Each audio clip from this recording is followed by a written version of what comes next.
Okay, so we've almost come full circle. Now we've released a message from the presynaptic terminal, and the issue here, the next hurdle, is to make sure that the postsynaptic cell receives that message. And it receives it through a type of protein. These are actually multi-protein complexes called receptors. And receptors are going to populate this postsynaptic membrane so that as the neurotransmitter makes its way across the synaptic cleft, some portion of it, that which is not either diffused away, taken back up through reuptake, or degraded through enzymatic degradation, so the survivors will actually make it over to these receptors. Now let's just take a look at what the receptors look like. Here's the cell membrane, and these are transmembrane protein complexes, and they form an actual pore, and through this pore the ions can travel. So the potassium ions can go out, the sodium ions can come in, chloride ions can come in, things like that. So normally these receptors are closed. The ions can't come in. But when a neurotransmitter binds to the receptor, or a couple of neurotransmitter molecules bind to the receptor is now going to open, and the pore becomes available for as a highway for the ions to travel along. And which way they travel depends on the type of receptor. And so as it turns out, we have two basic classes of receptors. There are receptors that have an excitatory effect. And so once again, if we return to our cell, which is sitting at negative 65 millivolts, any receptor that takes the membrane potential closer to zero and closer to this magical place that is the threshold for an action potential, if you go closer to that, that's an excitatory receptor.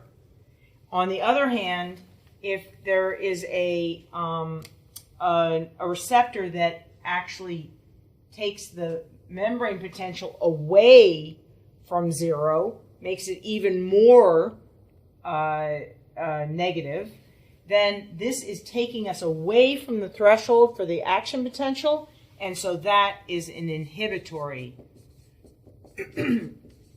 receptor. So they come in two flavors, and the most ubiquitous excitatory receptor is a glutamate receptor, and the most ubiquitous inhibitory receptor is a GABA receptor.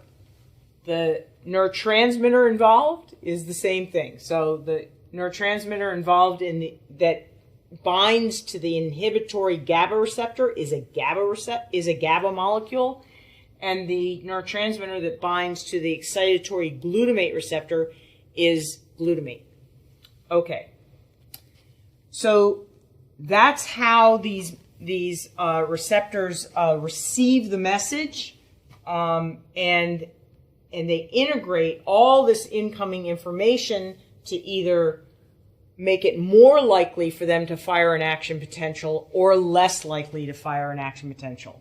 If they're more likely, if this cell has an action potential and it results in this cell also firing an action potential, then we've got a game of telephone tag. And that's how the nervous system, that's how communication between neurons happens throughout the nervous system. Now let's think about what impact these receptors have on disease and therapeutics. So one impact is there are diseases where we lose these receptors, and one such disease is called myasthenia gravis. We mentioned this in the last segment. So in myasthenia gravis, let's walk over here to this lovely image. This is an image from a human. Here is a motor neuron synaptic terminal. And you can see these little synaptic vesicles. Okay? And so all of those synaptic vesicles contain acetylcholine, which we will abbreviate as ACH. And over here is the muscle. The muscle is it has this convoluted appearance where it has these folds. And that doesn't particularly matter, but what you see in black, all this black, these are acetylcholine receptors. And the acetylcholine has to make it across this cleft to get to the acetylcholine receptors.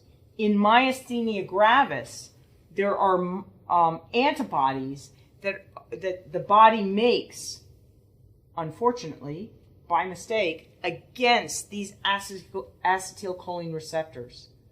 And so the antibodies destroy the acetylcholine receptors. The muscle doesn't either has fewer or they're just not concentrated, and therefore this signal is sent from the motor neuron terminal, but it's not received by the muscle. And so again, as we talked about in the last segment, what do we do about that? Well, we rely on the fact that there are a few acetylcholine receptors that have escaped being killed by the antibodies. And so we just try and boost this signal.